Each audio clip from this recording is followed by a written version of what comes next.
The grand opening day of Australia's Parliament House on 9 May 1927 ended in tragedy for young Royal Australian Air Force pilot, Flying Officer Francis Charles Ewen. Ewen died from horrific injuries he received after his plane crashed into Cork Hill, not 600 metres from the front of Parliament House, the site now of the National Library of Australia.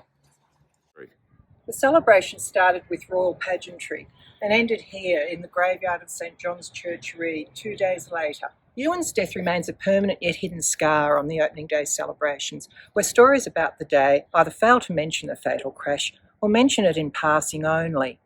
Even his gravestone fails to say he was participating in a significant historical event. A Duntroon graduate, Ewen joined the fledgling Royal Australian Air Force in April 1926 after first serving 5 years in the permanent forces of his home country, New Zealand. His tragic death came less than a year after he received his commission as a RAF flying officer. Ewen was flying a Scout Experimenter, or SE-5A, a second-hand, single-seater, single-engined World War I fighter plane. It was surplus to British needs and part of an imperial gift of 128 planes that were the foundation of Australia's Air Force. Pilots said they were easy planes to fly, quick and manoeuvrable, but difficult to land, and according to World War I flying ace Cecil Lewis, impossible to jump from. Out for the second time that day, planes in the flypast were in 3 groups of 5, making a V formation. They headed towards Parliament House and the military review ground, where the Duke of York was receiving the salute from 3,000 troops. Ewen's plane suddenly swept sideways, appeared to stop, and then nosedived at a frightening speed to the ground. People rushed to the scene and found a horrifically injured Ewen wedged in the wreckage, still alive but unconscious. His parachute half opened and the plane smashed to smithereens. An axe was used to free his body. Covered in blood and oil, he was taken to hospital where he died that night at 7 p.m. In the meantime, Air Force authorities ordered the plane wreckage to be burnt. The coroner's inquest, undertaken by the veteran 95-year-old John Gale, was held the following day at the Canberra Hospital, Acton, despite Air Force authorities urging the inquest be held on military territory at Duntroon. The inquest was quick, some said rushed. Ewen was not represented by legal counsel, nor was his family or their representatives present. This was unusual when the mechanical condition of a machine was likely to be questioned, which it was. However, the chief mechanic declared the accident was not due to a defect with the machine. The coroner's verdict was one of accidental death. He said, "The deceased was alone in his machine and his secret has died with him.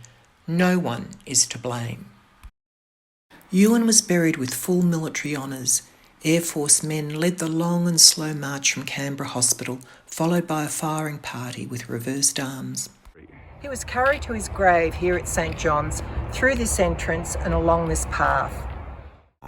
His coffin, draped in the Union Jack, bore his sword and flying cap.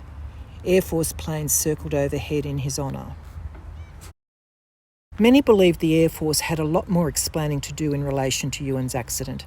The plane he flew on the fateful day had crash-landed at Cootamundra en route to Canberra, where it blew a tyre, somersaulted and broke a wing. It was repaired and declared airworthy by the chief mechanic. In the days leading up to the official opening, 9 Air Force planes were involved in accidents at Canberra's aerodrome, and more alarmingly, Ewen was the 17th airman to be killed in a plane crash in 7 years. He was the 12th in 15 months and the 5th in 3 weeks. Is this Ewen's plane billowing dark smoke in the morning fly past? Ewen's accident left the Air Force tight-lipped and red-faced. There was a lot at stake: pride, prestige and respect. The service was only 6 years old and still proving itself as the newest arm of the military forces. The long list of accidents and deaths were a public relations nightmare.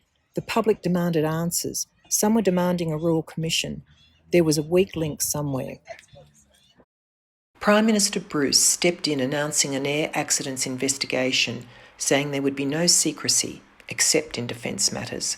However, its findings released in October were no different to the coroner's. The machine Ewen flew was airworthy, and it was impossible to determine the cause. The final words on Flying Officer Ewen's service record: killed in aeroplane accident at Canberra, 9/5/27. No explanation why he was flying that day, just another day in the eyes of a military recorder. This young pilot deserves a special place in the history of our federal parliament and should always be remembered for his sacrifice on that historic day.